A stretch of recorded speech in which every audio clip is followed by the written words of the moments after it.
How to loop snaps on Snapchat on Android. Hello everyone, welcome to this channel. I'm Emily and I'm here to help you out today. So without any delay, let's get started. So first of all, make sure that you have the stable internet connection. After that, you can just go to the search bar on the Play Store application and search for Snapchat application. So just make sure that you have the latest version of the application, and as you can see on the screen that I don't have the option of update, which means we have the latest version of the Snapchat application.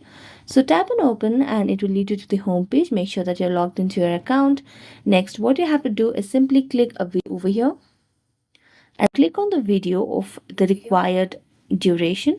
You can see different menus on the right side of the screen over here, right? So all you have to do is tap on the very last option over here.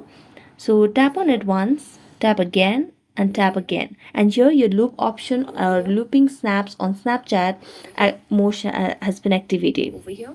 So you can just tap on send to and tap on sending any friend that you want. So thank you so much for watching this video. See you next time.